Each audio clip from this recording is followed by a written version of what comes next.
Alright, Yoski mga kabrando. At yun, 10:26 AM. Medyo napaaga naman yata tayo ngayon, kaunti. Maaga tayo makakarating sa ating Laurel Branch Pick-a-Pita. Yan, ang napakasarap na shawarmahan din sa Laurel at sa Talisay mga kabrando. So yun, diretso na nga tayo. At kumusta kaya aray? Aba, ang dami ng tubig, ang dami ng naipon sa gilid na dumadaan ng ilog. Mag-iisang taon na. Ahot na yan mga kabrando. Di nga ahot yun nasira nung bagyong Christine. Ay ngayon mag-iisang taon na sa October. Ang lapit na, 2 buwan na lang. 1 taon na, ay hindi pa rin nangyayari. Ano ba nangyayari? Opo, abuti na naman ng mga bagyuhan. Pero sana na may wag nang malakas na bagyo ang dumating.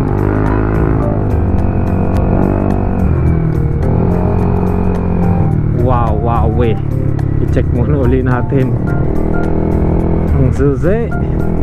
Baka naman susi naman na naiwanan. Naku pa, check muna natin din Hindi lang tayo sa may lilong. Baka may iwanan na susi siya. Paktay ka diha pagka wala din susi. Tingnan nga natin. Lagi natin mga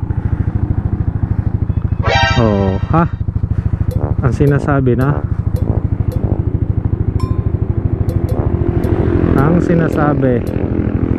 sa hula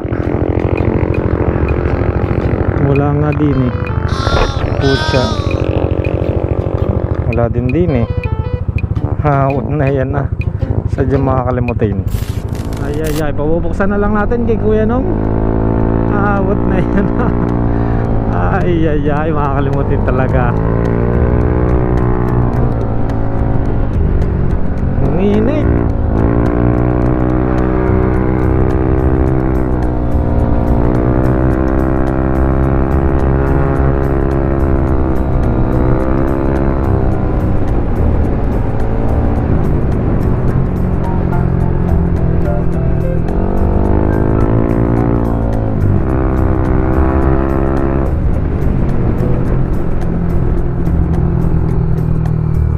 Bali din mga kabrando sa Laurel ay meron niya palang gasolinahan na mura lang din. Nasa 52 point something lang, parang sa Tumaway. At same lang sila, Flying B din ang gasolinahan na yun. Dahil lagi naman tayong naparne sa Laurel ay din na tayo magpapagas. Kaysa tayo ay pupunta pa ng bayan ng Tumaway at saka pa pupunta ng Laurel. Nakita lang natin ito nung nakakaraan, mura din pala din kaya din na lang tayo magpapagas.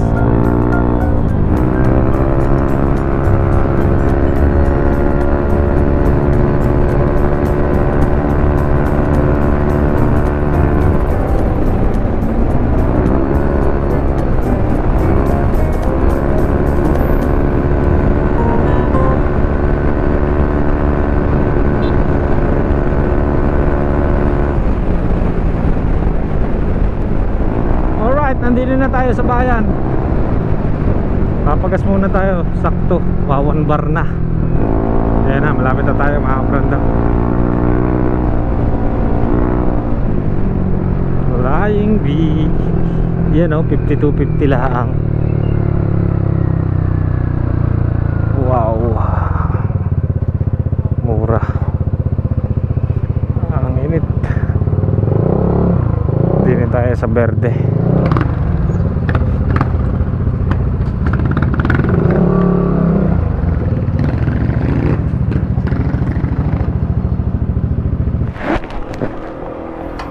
$170.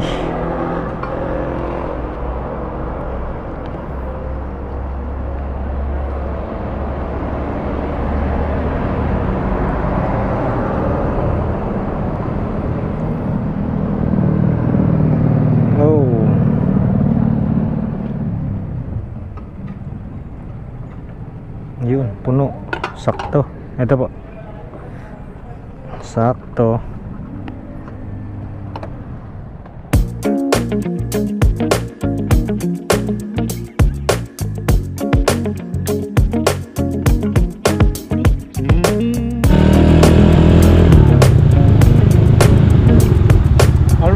Brando, punta na tayo din sa may Sirang Spillway. Titingnan natin kung ano nang update.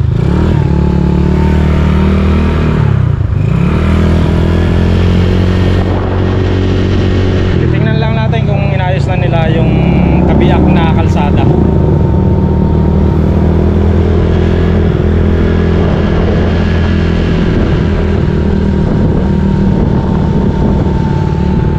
Video natin mga kabrando para ma-update lang kayo din yung sa may daanan. Titingnan natin kung ay parang hindi pa nadadaanan ng 4 wheels. Narinig pa mga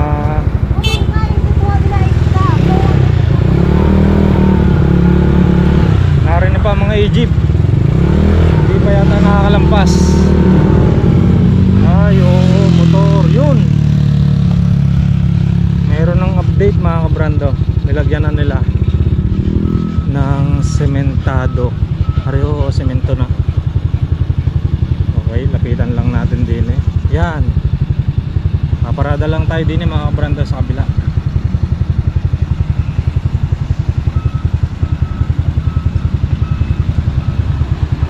Okay. Yan, mas matibay na sigurado yan mga kabrando.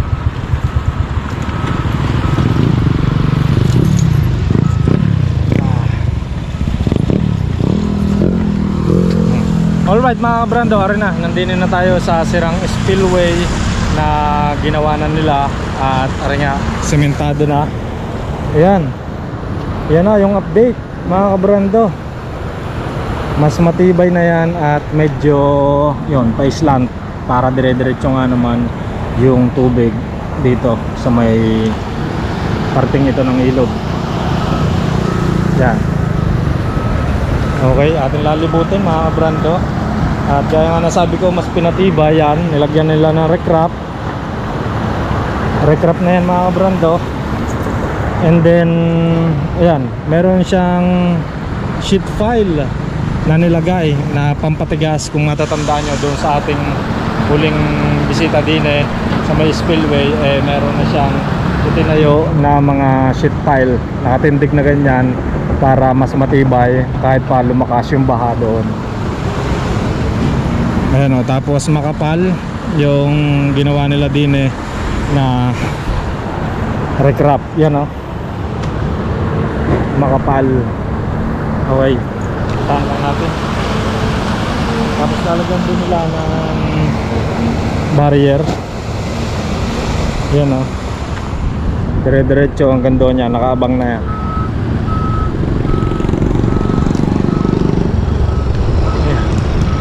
Tapos yun nga, hindi pa rin napapadaanan din ng mga malalaking sasakyan. Siyempre motor pala ang para hindi agad masira or mapuwersa ang kalsadang ginawa.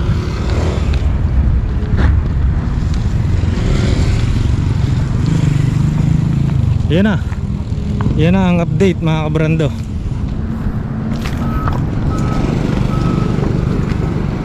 Yan na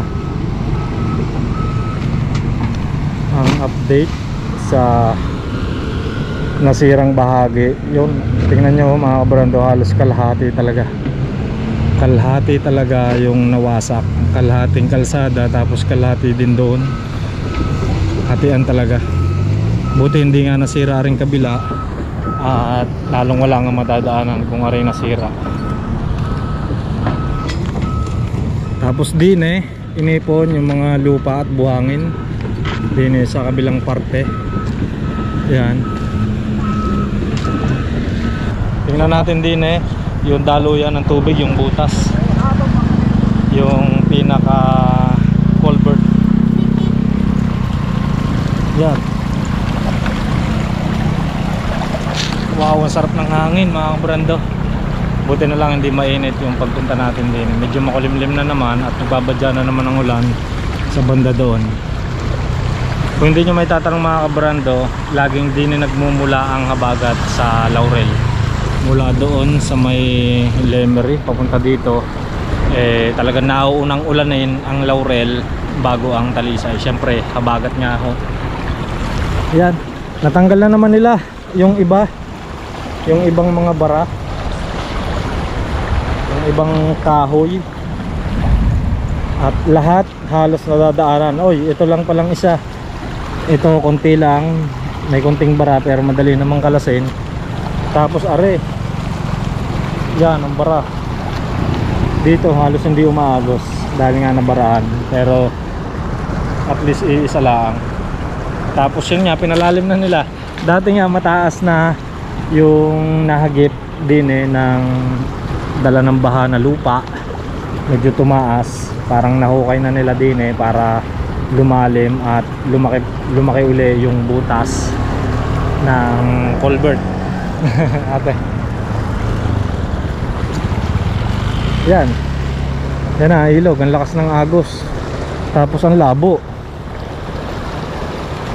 Dahil nga minsan mga kabrando, nung dati nating video ay tinanong natin yung taga Alas-as na kahit hindi daw bumabaha dito sa banda rito, mabibigla na lang daw na babaha. Dahil nga umuulan doon sa parte doon sa may bundok, kaya mabibigla na lang sila na meron ng malaking baha. Ayun.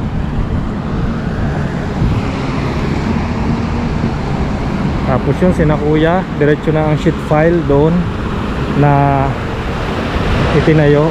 Pinutulan nila yung sheet file.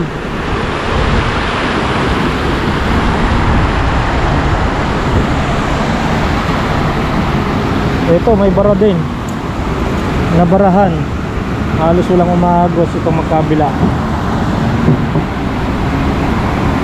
Tapos din ay ang lakas, kita nyo naman no, ang lakas ng agos ng tubig.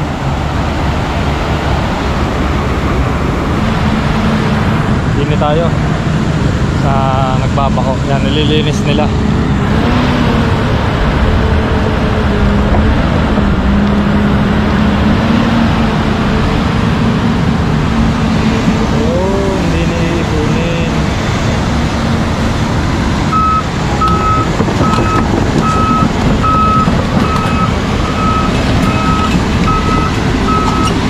Dati mga kabrando, kung matatandaan nyo rin, doon meron lumubog na bako.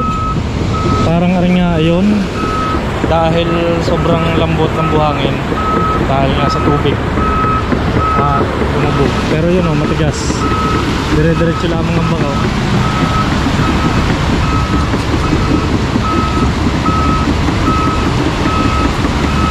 Dire-diretso. Buti matigas nga, hindi siya lumulubog. Ayun, doon itatambak ang kuya.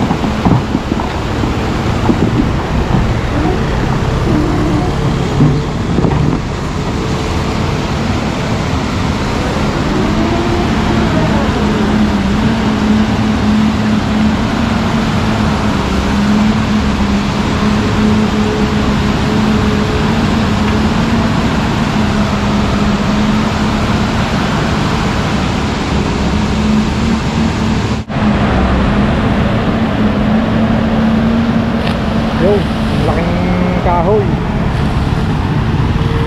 Kaya may bumisita na sir.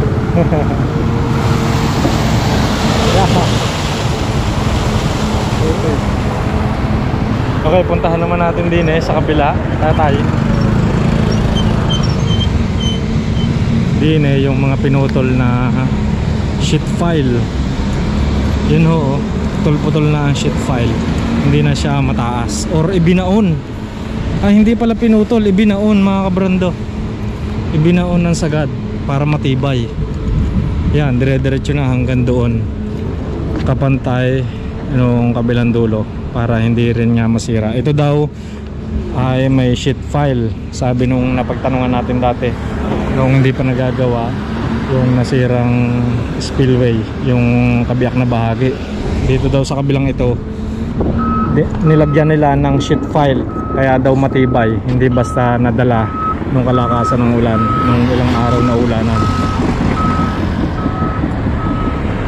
Siyempre hindi pa rin nila tinatanggal ang mga kahoy para nga hindi kaagad madaanan ng mga malalaking sasakyan, ng mga 4 wheels. Talagang motor lang ang kanilang pinapadaan din At yun nga mga kabrando, ang update ko din sa spillway, at ay matadaanan na siguro by next month or sa mga susunod na linggo dahil yan pinapatigas lang ho aring parte ng nahukay noon yung nasira. Papatigasin lang nila ng gusto tapos lalagyan na ring barrier para mapadaanan na uli sa mga 4 wheels. Yan.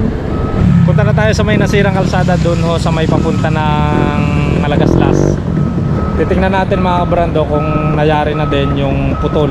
Dahil pagka kayo pupunta ng Malagaslas, hindi ho kayo makakadiretso at putol nga yung kalsada. Titingnan natin kung naayos na nila. Okay? Tara na ho, let's go.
Sa atin din lakas nga ng ulan, nandito na tayo sa may kanto papunta ng Malagaslas.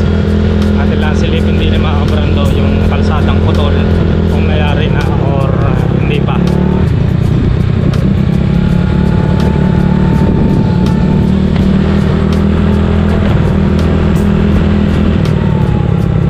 Grabe, lakas na agad ng ulan din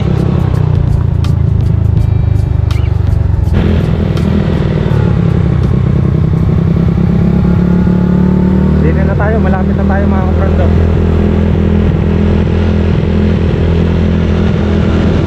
Silipin lang natin kung makakadaan na kayo din pagka natipuhan nyo na mag-rides papunta ng Malagaslas. Areho pa Malagaslas na rin.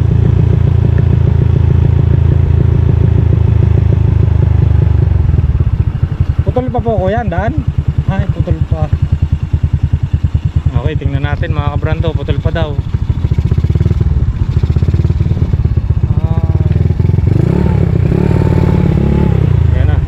Dadaling ko kayo doon mga kabrando.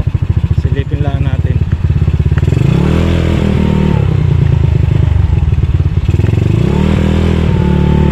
Ayan o, kita nyo ang ilog o.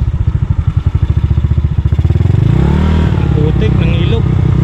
Ibig sabihin yan, napakalakas talaga ng ulan kanina.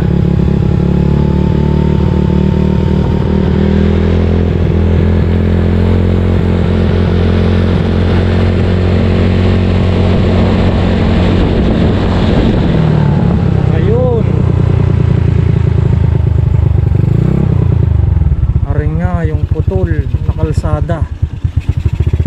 Pero pwede naman ang tao. Ayun oh. May babala sila din mga kabrando na bawal daw ang motor.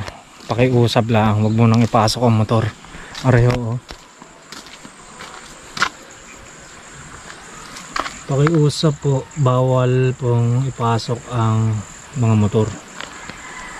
Yan, ibig sabihin talaga tao lang ang pwedeng dumaan din dahil nga baka makaguho. Pero are, nandito na tayo. Papakita ko na sa inyo at iiwanan lang natin ang ating mga motor dyan sa gilid pagka kayo ay paparne.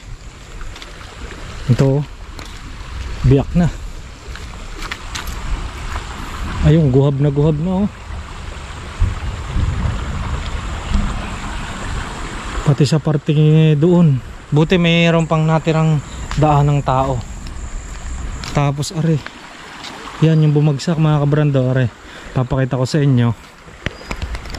Mula din sa putol na are hanggang doon yung bumagsak na daan. Yun ho, mga kapirasong kalsada yan. Tapos are, ito yung kanilang ginawang daan. Tingnan natin kung guhab din sa ilalim. Parang nakakatakot. Yan nga, guhab din. Guhab mga kabrando yung ilalim mo. Guhab yan. Kaya delikadong daanan. Kaya bawal talaga din yung mabibigat na sasakyan. Pero parang motor. Yan, may dadaan na motor. Siguro yung mga taga rin nila ang pinapayagan na magpabalik-balik ako din yung may motor na taga din Yan. Diretso tayo.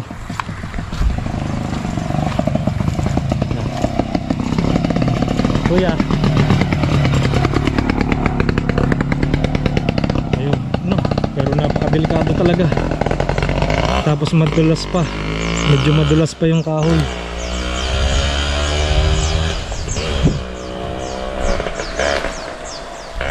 Nilagyan lang nila ng garning harang o ng bakod para at least nga makaliban sila papunta doon. Dahil kung hindi nila ginawa ng paraan na rin mga kabarando, magbabaybay ilog sila. Grabe oh, guhab na yung kabilang yun. Okay, diretso lang tayo din Diretso pa tayo. Yan oh.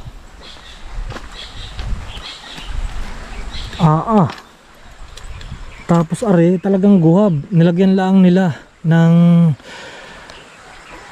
mga braces para ho magkaroon ng daan. Yan oh. Wala talaga hong natira din kahit lupa.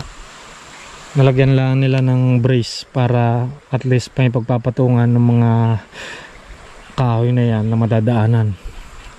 Yan, bagsak lahat. Grabe. Yan o, ito lang yung mga nilagay nila na brace, dire-diretso hanggang doon.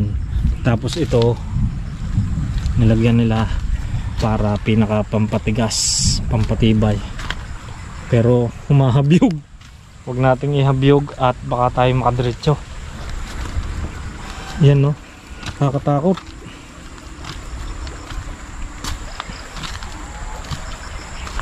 Grabe. Tapos ari mga kabrando, ang paparne, yan na yung papunta ng Malagaslas. Ayan no.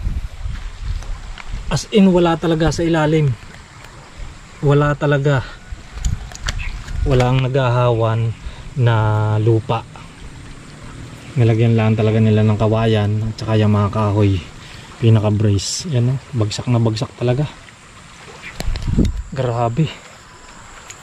Areho ay dahil nung nakaraan ilang araw na ulanan, dire-diretso, tapos malakas pa ang ulan, kaya yan,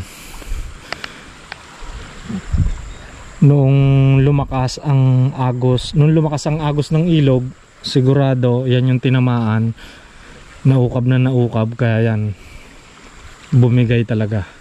So ibig sabihin kailangan din sa mga gilid ng kalsada lagyan din ng sheet pile. Ang haba din na rin, ang haba din na naputol na rin. Siguro ay nasa 20 metro ho are, 20 meters. Ayan no, hanggang doon yung naputol or hindi laang. Grabe oh. Okay, diretso na tayo at nagkakalugugan na uli. Parang nagbabadya na naman ng malakas na ulan. Ayan no. Nakakatakot. Grabe, buti sila ang lakas ng loob. Kahit to yung motor.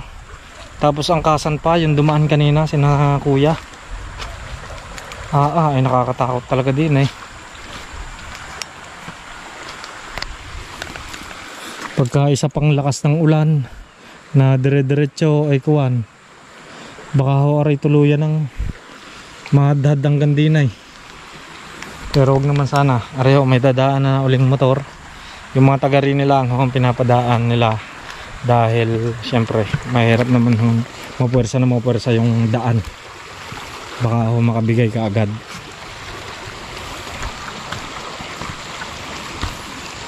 Yan o, kita nyo areho. Guhab na guhab are. Malapit na rin siyang bumagsak mga kabrando. Yan ho, yung ilalim. Are, malapit na rin o, kunti na lang naghahawa na lupa. Kuya, gandang hapon po.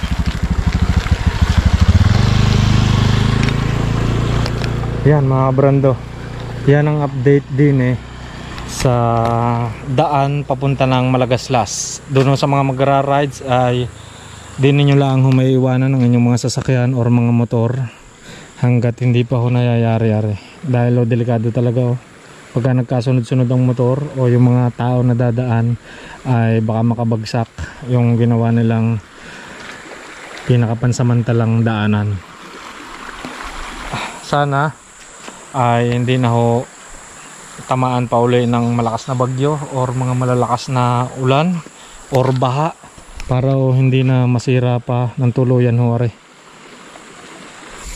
At areho ang update din ho sa daanan papunta ng Malagaslas.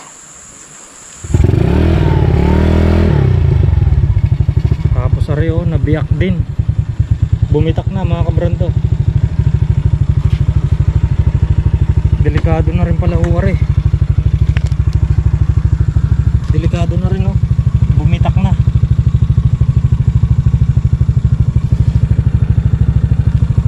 Delikado na rin pala yan.